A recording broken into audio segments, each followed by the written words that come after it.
अस्सलामुअलैकुम विद्यार्थी मित्रों, ધોરણ 10 અને વિષય ગણિત જેવું કે આજની કોવિડ-19ની પરિસ્થિતિને લીધે પ્રત્યક્ષ શિક્ષણ શક્ય ન હોવાથી આપણે હોમ લર્નિંગ એટલે કે ઓનલાઈન ભણી રહ્યા છીએ. તો હોમ લર્નિંગમાં લગભગ હવે અભ્યાસક્રમ પૂર્ણતાને આરે આવી રહ્યો છે, ત્યારે આજના પ્રકરણ 10 એટલે કે વર્તુળમાં અમે અગાઉના તાસમાં સ્વાધ્યાય 10.1 લુકમાન સર દ્વારા ભણ્યા. તો 10.1ની અંદર એક પ્રમેય આવતો હતો કે વર્તુળના સ્પર્શકને, પહેલાં તો સ્પર્શકની વાત કરીએ તો સ્પર્શકની વ્યાખ્યા પણ એમણે સમજાવી કે વર્તુળને એક જ બિંદુમાં છેદતી રેખાને વર્તુળનો સ્પર્શક કહેવાય. તો મિત્રો, જો વર્તુળને સમતલમાં આવેલી કોઈ રેખા બે બિંદુમાં છેદે તો શું કહેવાય? તો કે ભાઈ એને આપણે વર્તુળનો સ્પર્શક કહેતા નથી. એને શું કહેવાય? તો કે વર્તુળને જો બે બિંદુમાં એમના સમતલમાં આવેલી રેખા છેદે તો એ સ્પર્શક ન કહેવાય, એને આપણે છેદિકા કહીએ છીએ, વર્તુળની છેદિકા. તો આ વ્યાખ્યાઓ, પારિભાષિક શબ્દો તમે શીખ્યા છો અને એના આધારે પ્રમેય 10.1નું વિધાન યાદ રાખવાનું છે કે વર્તુળના સમતલમાં આવેલો એનો સ્પર્શક જે છે, તો સ્પર્શકના સ્પર્શ બિંદુએ એટલે કે સ્પર્શ બિંદુએ જો ત્રિજ્યા દોરવામાં આવે તો સ્પર્શ બિંદુએ દોરેલી ત્રિજ્યા એ સ્પર્શકને લંબ હોય છે, એટલે એ ખાસ ધ્યાન રાખવાનું છે. બરાબર મિત્રો? અને એ જ રીતે 10.2નું પણ વિધાન તમારે જોવાનું છે કે વર્તુળના બહારના બિંદુમાંથી આપણે સ્પર્શકો દોરીએ. એક પી બિંદુ આપણે બહારનું લીધું અને એમાંથી બે જુદા જુદા સ્પર્શકો દોરીએ તો કેટલા સ્પર્શક દોરી શકાય, કેટલા સ્પર્શ બિંદુઓ બને, તો સ્પર્શકો દોરીએ તો કેટલા બનશે એની સંખ્યા આજે આપણે આ તાસમાં નક્કી કરવાની છે. તો મિત્રો, આપણે શરૂ કરીએ કે વર્તુળનો સ્પર્શક અને તેની સંખ્યા કેવી રીતે નક્કી કરી શકાય. આપણો આજનો મુદ્દો છે સમતલના કોઈ બિંદુમાંથી વર્તુળના સ્પર્શકની સંખ્યા. સમતલના કોઈ બિંદુમાંથી વર્તુળના સ્પર્શકની સંખ્યા એટલે વર્તુળના સમતલમાં કોઈ રેખા હોય તો જો બિંદુ અંદર હોય, વર્તુળ ઉપર હોય અને બહાર હોય, બરાબર, ત્રણ વિકલ્પો શક્ય છે. તો એના આધારે સ્પર્શકોની સંખ્યા, વર્તુળ ઉપર કેટલા સ્પર્શકો દોરી શકાય, તે આપણે અહીંયા આજના તાસમાં શીખવાનું છે. તો મેં કીધું તેમ તમને પહેલાં તો સ્પર્શક કોને કહેવાય એ આવડવું જોઈએ. તો વર્તુળના સમતલમાં આવેલી રેખા જો વર્તુળને એક જ બિંદુમાં છેદે તો એ વર્તુળનો સ્પર્શક બને મિત્રો. બરાબર? તો આ સ્પર્શક કેટલા દોરી શકાય? વર્તુળના સમતલમાં આવેલા બિંદુને આધારે સ્પર્શકોની સંખ્યા નક્કી કરવાની છે. તો એ માટે કેટલા વિકલ્પો તે પાઠ્યપુસ્તકમાં તમે આકૃતિ સહિત જોઈ શકશો. આપણે આ વસ્તુ ધ્યાનમાં રાખીને આપણે સ્પર્શકોની સંખ્યા નક્કી કરવાની છે. એમાં ત્રણ વિકલ્પો છે. જો બિંદુ વર્તુળની અંદર આવેલું હોય, બરાબર મિત્રો? શું કીધું મેં? જો બિંદુ, પેલી આકૃતિ જુઓ, એ બિંદુ મેં વર્તુળની અંદર લીધું, એને એમાંથી પસાર થતા આપણે સ્પર્શક દોરીએ.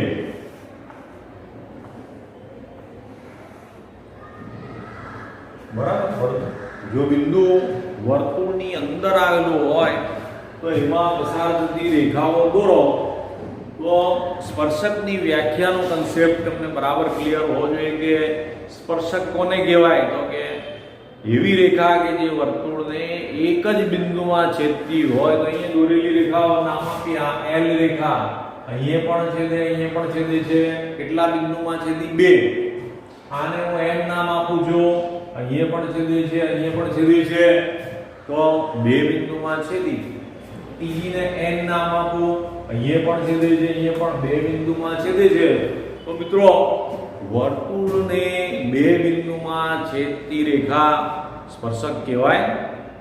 તો તમને ખ્યાલ છે કે એક બિંદુમાં છેદતી રેખાને જ આપણે સ્પર્શક કહીએ છીએ. એટલે પહેલા વિકલ્પમાં આપણે કહી શકીએ કે વર્તુળની અંદર આપેલા બિંદુમાંથી વર્તુળને કેટલા સ્પર્શક મળે? તો કે ભાઈ શૂન્ય અથવા એક પણ નહીં.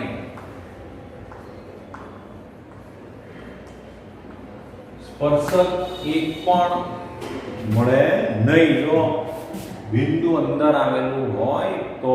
બરાબર, આ વિકલ્પ એક છે, જો ધ્યાન રાખો.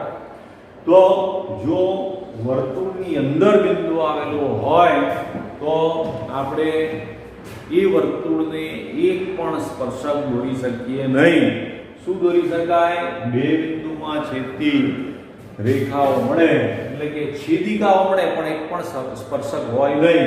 તો વર્તુળની અંદર જો બિંદુ આવેલું હોય તો વર્તુળને શૂન્ય સ્પર્શક એટલે એક પણ નહીં, એક પણ સ્પર્શક ન મળે.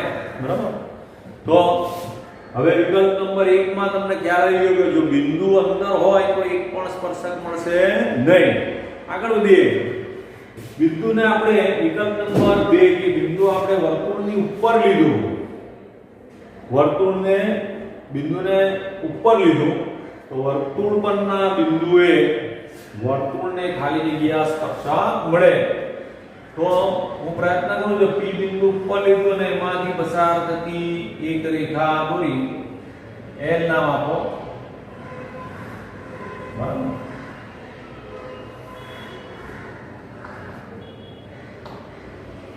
તો આ રીતે વર્તુળ પર જો બિંદુ હોય તો વર્તુળને તમે જુઓ, પ્રયત્ન કરો, અહીંયાથી પસાર થઈ રેખા તો થશે, પણ કેટલી રેખા મળશે? તો કે એક જ રેખા મળે. તો અહીંયા લખાશે એક સ્પર્શક મળે. બરાબર. સ્પર્શ બિંદુએ છેદતું એક જ સ્પર્શક દોરી શકાય. ગમે તેટલા પ્રયત્ન કરો તો પણ એક જ સ્પર્શક મળશે. તો આની નોંધ કરી લો મિત્રો.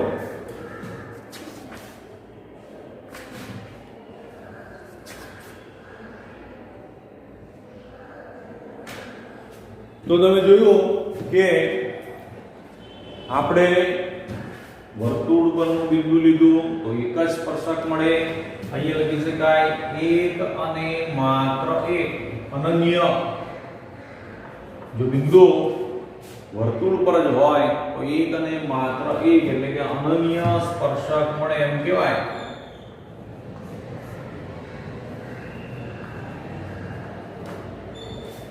ચાલો, ત્યાર પછી વિકલ્પ નંબર 3 વર્તુળની બહારના બિંદુમાંથી. બરાબર. બીજો વિકલ્પ કે હવે બિંદુ પહેલા અંદર હતું, ઉપર લીધું, હવે બીજો વિકલ્પ શું? બહાર છે બિંદુ. તો બહારના બિંદુમાંથી આપણે પ્રયત્ન કરીએ. એક દોર્યો, બીજો દોર્યો. તો અહીંયા A નામ આપીએ, અહીંયા સ્પર્શ બિંદુને B નામ આપીએ.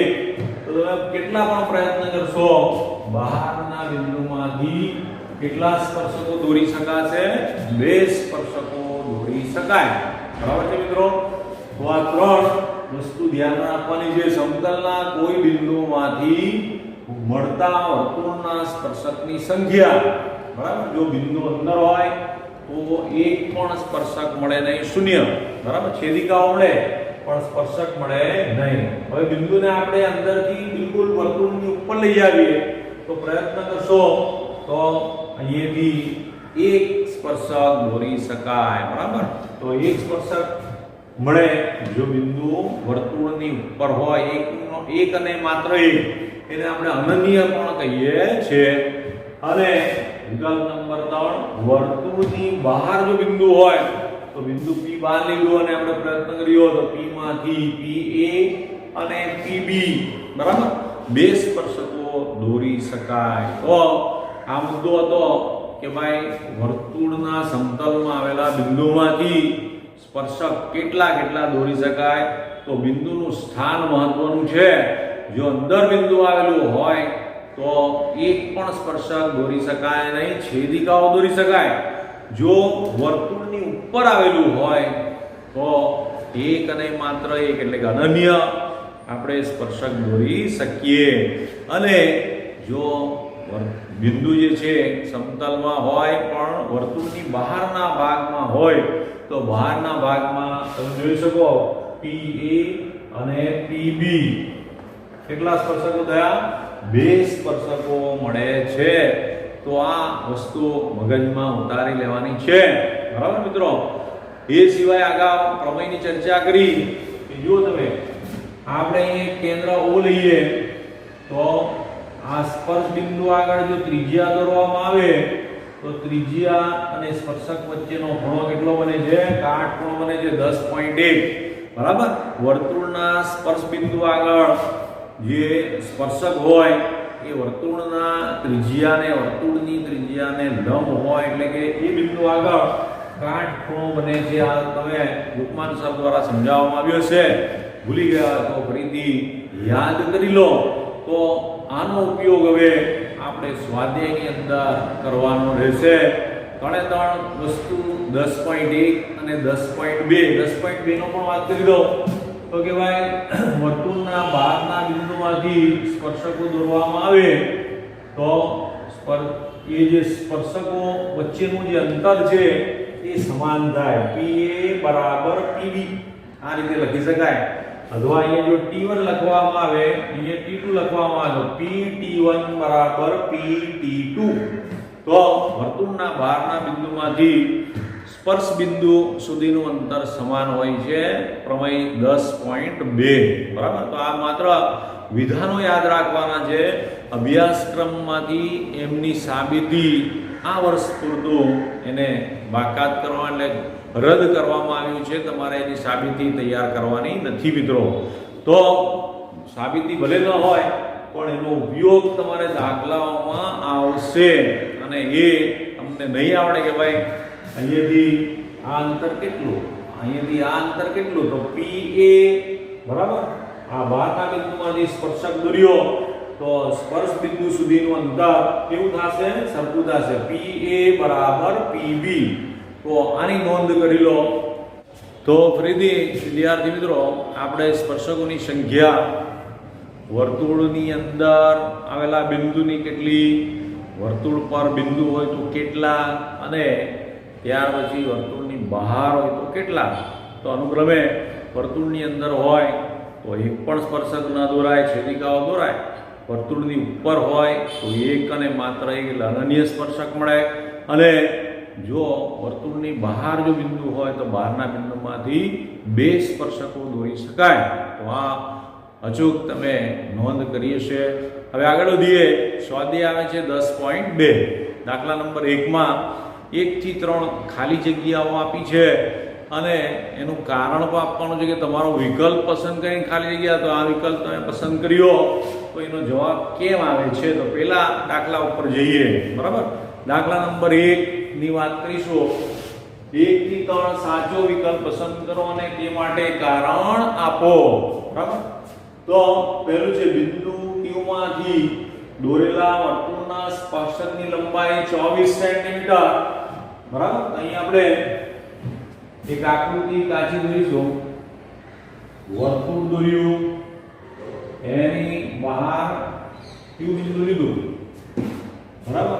બિંદુ Q માંથી દોરેલા વર્તુળના સ્પર્શકની લંબાઈ આપી છે. હું અહીંયા એક સ્પર્શક દોરું છું, નામ આપી દઉં P. P બિંદુ એક સ્પર્શક દોર્યો. બરાબર? વર્તુળના બહારના બિંદુમાંથી તો એની લંબાઈ આપી છે 24. તો અહીંયા હું લખીશ 24 સેન્ટીમીટર. આટલે જ આપ્યું 24. હવે તો એનું અંતર કેન્દ્રથી, તો આ વર્તુળનું કેન્દ્ર આપણે O લઈએ તો આ Q થી O નું અંતર 25 સેન્ટીમીટર આપ્યું છે. બરાબર? બહારના બિંદુ Q માંથી કેન્દ્રનું અંતર 25. તો વર્તુળની ત્રિજ્યા શોધો એટલે કે OP શોધવાનું છે. અને ત્રિજ્યાને રેડિયસ એટલે કે R કહી દઈએ તો તો ફરીથી 10.1 યાદ કરવો પ્રમાણે કે ભાઈ ત્રિજ્યા સ્પર્શકને લંબ હોય એટલે સ્પર્શ બિંદુએ આપણે સ્પર્શક હોય એને સાથે ત્રિજ્યા દોરીએ તો ત્યાં કાટખૂણો બને. તો આકૃતિમાં તમે જુઓ ત્રિકોણ OPQ માં ખૂણો P બરાબર 90, બરાબર? P ખૂણો 90 નો થયો. હવે પાયથાગોરસ વાપરો તો પાયથાગોરસ ના પ્રમેય મુજબ શું સૂત્ર બને ભાઈ? યાદ કરો પાયથાગોરસ ને 6.7 પ્રમેય. તો પાયથાગોરસ નો જે પ્રમેય છે એનું વિધાન યાદ રાખો. કર્ણનો વર્ગ. કર્ણ એટલે શું? કાટખૂણાની સામેની બાજુ. તો આ કાટખૂણો જે સામેની બાજુ કઈ જશે? OQ. તો OQ નો વર્ગ બરાબર શું થશે ભાઈ? તો કે કાટખૂણો બનાવતી બે બાજુનો વર્ગ એટલે કે OP નો વર્ગ વત્તા PQ નો વર્ગ. પાયથાગોરસનો આપણે ઉપયોગ કરીએ છીએ. ખૂણો P કાટખૂણો થયો. શાના આધારે? તો કે સ્પર્શક આગળ જો ત્રિજ્યા દોરવામાં આવે તો સ્પર્શક ત્રિજ્યાને લંબ હોય છે. કિંમતો મૂકીએ. OQ 25 છે. 25 નો વર્ગ બરાબર ને? 25 નો વર્ગ બરાબર 24 નો વર્ગ વત્તા ત્રિજ્યાને r દેવું છે તો r નો વર્ગ. વર્ગ કરીને સાદુરૂપ આપીએ 25 નો વર્ગ 25 ગુણ્યા 25 કેટલા થાય? 625. 25 નો વર્ગ 625. 24 નો વર્ગ 576 જશે ને આપણે આ બાજુ લઈ આવીએ તો સામે શું બાકી રહેશે? r નો વર્ગ. 625 - 576 બરાબર r નો વર્ગ. તો r નો વર્ગ બરાબર કેટલો રહ્યો? તો કે બાદબાકી કરતા 49 વધે ભાઈ. 625 માંથી 576 બાદ કરીએ 15 માંથી 9 એક ઘટી ગયો. 11 માંથી 7 ગયા 4. તો r બરાબર 49 નું વર્ગમૂળ કેટલું? 7 મળે. એટલે કારણ સાથે વિકલ્પ પસંદ કરવાનો છે. તો વિકલ્પ નંબર 1 એટલે કે a બરાબર 7 આપ્યું છે તો 7 સેન્ટીમીટર અહીંયા ત્રિજ્યા થશે. ઉપયોગ આવ્યો પાયથાગોરસનો પ્રમેય. શાના આધારે કાટખૂણો બન્યો? તો પ્રમેય 10.1. સ્પર્શક આગળ ત્રિજ્યા દોરીએ તો સ્પર્શક અને ત્રિજ્યા વચ્ચેનો ખૂણો કાટખૂણો બને. તો આકૃતિમાં બન્યું OPQ. OPQ બરાબર કેટલા? તો કે OPQ બરાબર થયો કાટખૂણો પરિણામે OQ કર્ણ બન્યો. તો કર્ણનો વર્ગ બરાબર બાકીની બે બાજુના વર્ગનો સરવાળો OP નો વર્ગ વત્તા PQ નો વર્ગ. અહીંયા PQ આપણે અહીંયા 24 લખીએ અને અહીંયા r વર્ગ લખીએ કારણ કે આકૃતિમાં આ રીતે આપણે દર્શાવ્યું છે. તો r નો વર્ગ વત્તા 24 નો વર્ગ. 24 નો વર્ગ 576 આ બાજુ આવશે તો વધે છે બાદબાકીમાં r નો વર્ગ બરાબર 49 માટે r બરાબર 7 થઈ ગયું. બરાબર છે મિત્રો? તો આની નોંધ કરી લો. બરાબર? પહેલા દાખલાનો જવાબ આવ્યો. નોંધી લો.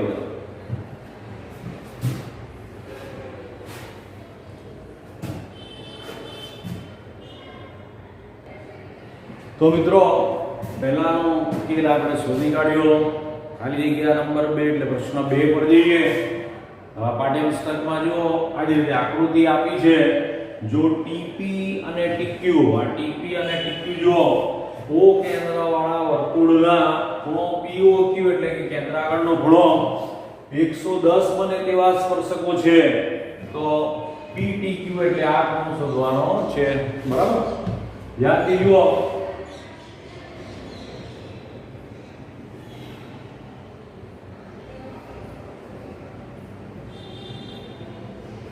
તો અહીંયા ફરીથી આપણે 10.2 નો ઉપયોગ કરીશું. TP અને TQ આગળ શું બનશે? કાટખૂણો બનશે અને ચતુષ્કોણ બને છે. ચતુષ્કોણ OPTQ. બરાબર?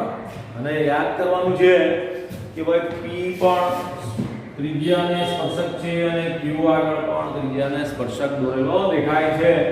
તો ખૂણો p અને ખૂણો p અને ખૂણો q કાટખૂણા બનશે. તો એ ચતુષ્કોણ OPTQ માં ચારે ચાર ખૂણાનો સરવાળો કરીએ તો O + P + T + Q બરાબર 360. ચતુષ્કોણના ચાર ખૂણાનો સરવાળો કેટલો? તો કે 360. આપણે એના નામ લખ્યા છે. O એટલે આપેલો ખૂણો 110, P 90 કાટખૂણો બન્યો. T શોધવાનું છે જેનું પૂરું નામ PTQ લખીએ તો T ની જગ્યાએ PTQ અને Q પણ કેટલાનો થયો 90 બરાબર કુલ 360. બરાબર 110 90 આ શોધવાનો છે એનું પૂરું નામ લખ્યું PTQ અને આ પણ 90 છે. તો તમે જુઓ સરવાળો 90 180 180 તો 200 ને કેટલા થઈ જશે 0 0 0 9 1 10 ને 9 1909 + 1 290 થઈ ગયા. બરાબર 290 + PTQ બરાબર 360. બરાબર તો કેટલા થઈ ગયા? તો કે 110 0 9 1 10 ને 9 10 ને 9 1909 290 ટોટલ થયું. તો PTQ બરાબર આવશે 360 - 290 બાદબાકી જો તો કે અહીંયા 16 માંથી 9 જાય તો 9 ને 7 16 બરાબર. તો અહીંયા 2 માંથી 2 ગયા 0 તો કેટલા વધે છે? તો કે ભાઈ 70 વધે છે. એટલે આ ખૂણો કેટલો થવો જોઈએ ભાઈ 70 નો થવો જોઈએ. 70 માં વિકલ્પ B જે છે બરાબર વિકલ્પ B માં 70 આપ્યું છે. એટલે બીજા દાખલાનો જવાબ આ રીતે પડશે મિત્રો. શું યાદ રાખવાનું છે કે આ P અને Q ત્રિજ્યાને સ્પર્શક છે. તો ત્રિજ્યાને દોરેલું સ્પર્શક કાટખૂણો બનાવે. તો આ 90 90 આ 110 એટલે કુલ 290 થયા. 290 બાદ કરી નાખો તો 360 માંથી 290 જાય તો 70 વધે. બરાબર ને? તો અહીંયા આપણને જવાબ મળ્યો B વિકલ્પ સાચો છે. બરાબર તો આની પણ તમે નોંધ કરી લો. બરાબર વિદ્યાર્થી મિત્રો બીજાનો ઉકેલ મેળવ્યો. જવાબ આવ્યો 70. હવે આગળ ત્રીજો દાખલો જો આવ્યો છે. જો O કેન્દ્રવાળા વર્તુળને P બિંદુમાંથી દોરેલા સ્પર્શકો અનુક્રમે PA અને PB વચ્ચે 80 અંશનો ખૂણો બને છે. તો POA બરાબર ખાલી જગ્યા 50 60 70 80. તો મિત્રો વિગતના આધારે P બિંદુમાંથી આપણે બે સ્પર્શકો દોરીએ છીએ PA અને PB. તો આ સ્પર્શ બિંદુ આગળ ત્રિજ્યા ને એ લંબ થશે. એટલે આ 80 આપ્યું છે આ 90 90 થવાના. ચતુષ્કોણ બન્યો OAPB. બરાબર OAPB માં ત્રીજી અગાઉની જેમ ત્રણ ખૂણાઓ આપણી પાસે છે. તો જોઈએ ખૂણો O વત્તા A વત્તા P વત્તા B. ચતુષ્કોણના ચાર ખૂણા થયા. ચાર ખૂણાનો સરવાળો 360 થાય. બરાબર તો આપણે AO એટલે તો આખું નામ AOB લખીએ. તો AOB વત્તા A નું માપ 90 P નું માપ 80 અને G નું માપ પણ 90. તો 360 માંથી કેટલા બાદ કરવાના થયા મિત્રો? કે 360 માંથી 90 અને 90 180 અને 180 માંથી 180 ને 80 એટલે 260 બાદ કરવાના થયા. તો વધ્યા કેટલા? 100. AOB કેન્દ્ર આગળનો ખૂણો 100 નો થયો. આપણે POA બરાબર આ OP દ્વિભાજક છે. AOB નો દ્વિભાજક છે તો POA બરાબર થાય 1/2 ખૂણો AOB બરાબર 1/2 ગુણ્યા 100 એટલે જવાબ કેટલો આવશે 50. તો થઈ ગયો આપણને જરૂરી ખૂણો કયો છે તો કે ભાઈ POA ખૂણો શોધવાનો તો જવાબ મળશે 50 એટલે વિકલ્પ નંબર 1 એટલે કે A 50 સાચો વિકલ્પ છે અહીંયા. બરાબર. તો આકૃતિ દોરવાની અને આકૃતિના આધારે તમારે કયો સાચો જવાબ બને છે એ નક્કી કરવાનું. ફરીથી આ કાટખૂણો 80 હતો તો 90 90 80 તો કુલ થઈ ગયા 9 ને 9 18 ને 8 26 260 સરવાળો થયો 360 માંથી 260 ગયા તો 100 વધ્યા એટલે કેન્દ્ર આગળનો ખૂણો AOB 100 નો થયો. આ OP કિરણ એનો દ્વિભાજક બને છે એટલે બે સરખા ભાગ કરે તો આ ખૂણો POA બરાબર 1/2 કેન્દ્ર આગળનો ખૂણો AOB તો 1/2 ગુણ્યા 100 એટલે કે 50 વધ્યા તો તમારો જવાબ આવશે 50 POA કેન્દ્ર આગળ જે અડધો ખૂણો છે એનું માપ 50 થાય મિત્રો. તો આ પણ તમારે નોંધી લેવાનું છે મિત્રો. વર્ગ કાર્યની નોટમાં નોંધી લો. તો મિત્રો આપણે જે અમે સુધારેલી યાદી અભ્યાસક્રમની જોઈએ છે હવે સીધું આપણે જવાનું છે ગણતરીના દાખલામાં. દાખલા નંબર 6 અને 7 ગણવાના છે. તો સ્વાધ્યાય 10.2 પૂર્ણ થઈ જશે. વાંચીએ 6 ની રકમ જો પાઠ્યપુસ્તકમાં વર્તુળના કેન્દ્રથી 5 સેન્ટીમીટર આવેલા 5 સેમી અંતરે આવેલા બિંદુ A માંથી દોરેલા સ્પર્શકની લંબાઈ 4 સેમી છે તો વર્તુળની ત્રિજ્યા શોધવાની છે. સરસ આકૃતિ દોરીએ. કાચી આકૃતિ દોરો. આ વર્તુળ દોર્યું એનું કેન્દ્ર O લો. બરાબર. તો કેન્દ્રથી 5 સેન્ટીમીટર દૂર એટલે કે અહીંયા એ બિંદુ આવેલું છે. આ અંતર આપ્યું છે 5. બરાબર. વર્તુળ દોર્યું કેન્દ્ર O. બરાબર. જરા સારી આકૃતિ દોરવાની આપણે. વર્તુળ જેવું લાગવું જોઈએ. તો વર્તુળ આપણે હાથથી દોરી દો. આછી આકૃતિ વર્તુળ O ના કેન્દ્રથી 5 સેન્ટીમીટર દૂર એ બિંદુ છે. એમાંથી સ્પર્શકની લંબાઈ આપણે એમાંથી એક સ્પર્શક દોરીએ છે. અહીંયા સ્પર્શક દોરાયો P નામ આપી દઈએ તો અગાઉની જેમ અહીંયા કાટખૂણો તૈયાર થશે. તો સ્પર્શકની લંબાઈ 4 છે 4 સેન્ટીમીટર.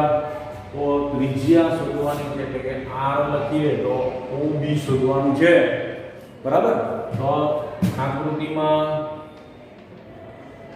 ત્રિકોણ OBA ખૂણો B કેટલાનો થયો 90 નો થાય કે નહીં. 10.1 પ્રમેયના આધારે સ્પર્શક અને ત્રિજ્યા વચ્ચેનો ખૂણો કાટખૂણો. તો OBA કાટખૂણો ત્રિકોણ છે. તો અહીંયા પણ સૂત્ર બનાવો. પાયથાગોરસ ના સિદ્ધાંત મુજબ શું સિદ્ધાંત બને? કયું સૂત્ર બનશે? તો કે ભાઈ આ કાટખૂણો એટલે કર્ણ થયો. બરાબર. તો કર્ણ OA નો વર્ગ બરાબર OB નો વર્ગ વત્તા AB નો વર્ગ. ધ્યાન દો કાટખૂણો ત્રિકોણ બન્યો. કર્ણ આ છે તો OA નો વર્ગ બરાબર એક બાજુ OB કાટખૂણો બનાવતી બે બાજુના વર્ગનો સરવાળો OB નો વર્ગ વત્તા AB નો વર્ગ. કિંમત મૂકો.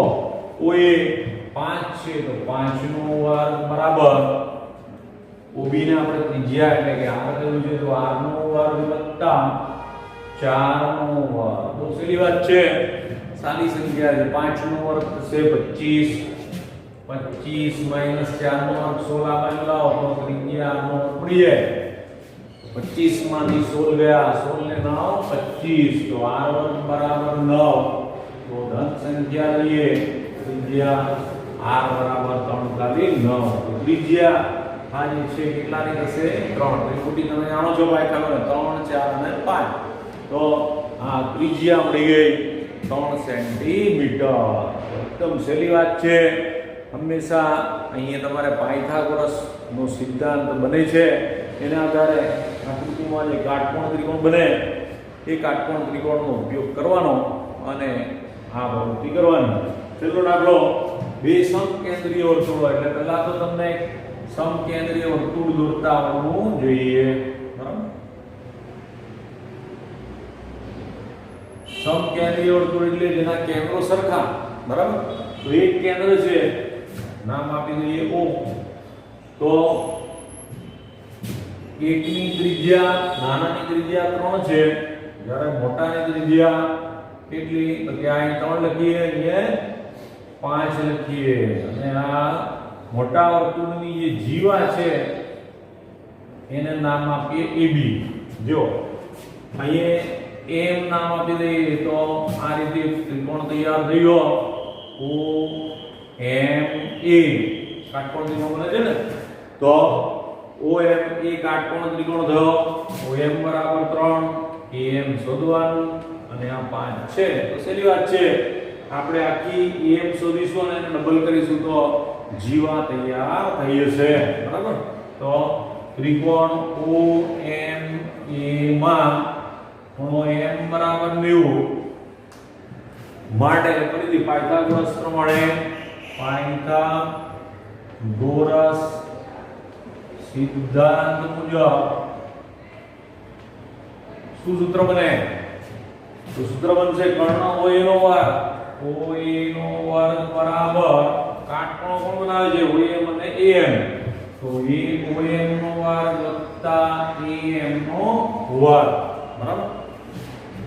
કિંમતો મૂકીએ, 5 નો વર્ગ બરાબર OM નો વર્ગ વત્તા AM નો વર્ગ. 5 નો વર્ગ મિત્રો 5 × 25. OM 3 છે તો 3 નો અહીંયા આપણે કિંમત મૂકવા રહીએ, 3 નો વર્ગ વત્તા AM નો વર્ગ. 3 નો વર્ગ કેટલો? 9 વત્તા AM નો વર્ગ. તો AM નો વર્ગ બરાબર થઈ જશે 25 - 9 એટલે કે 16. તો AM મળ્યું 4 × 16. પણ AM એ અડધું છે, તો AB બરાબર થઈ જશે 2AM. માટે 2 × 4 એટલે કે 8 જવાબ થાય તમારો, બરાબર? AB જે જીવા છે, જીવાની લંબાઈ કેટલી મળી? 8 મળી મિત્રો. તો આ રીતે અમારે આ બંને દાખલાઓ આ રીતે ઉકેલાવશે. કાટકોણ ત્રિકોણ બને, પાયથાગોરસ વપરાય, 3 બાજુમાંથી 2 બાજુ આપી હોય ત્રીજી શોધી નાખવાની. ત્રીજી શોધીને એક કામ ઉદાહરણ કરવાનું. આ AM મળ્યો તો AM કરતા AB ડબલ છે, એટલે 4 ના ડબલ કેટલા થઈ ગયા? 8 થઈ ગયા. જીવાની લંબાઈ મળી મિત્રો. તો 10.2 સ્વાધ્યાય આપણે આજે ભણ્યા, બરાબર? હું માનું છું બધાને સરસ સમજ પડી હશે. તો આશા રાખીએ કે આ જ્યારે જ્યારે પરીક્ષામાં પૂછાય તો તમને આવડવું જોઈએ. ફરીથી ઘરે રહો, સુરક્ષિત રહો, ડિસ્ટન્સ જાળવીએ, બરાબર? જ્યારે પણ ભીડભાડવાળી જગ્યાએ જાય તો માસ્કનો ઉપયોગ કરીએ, હંમેશા માસ્કનો ઉપયોગ કરીએ, અને આ કોવિડને એટલે કે કોરોનાને મહાત આપીએ. તો આ પ્રતિજ્ઞા સાથે આપણે ફરીથી ભેગા મળીશું, બરાબર? માઇક્રોસોફ્ટ ટીમની અંદર તમે જોડાવાનું ભૂલશો નહીં, બરાબર? તો મિત્રો ખૂબ ખૂબ આભાર તમારો. ફરી મળીશું.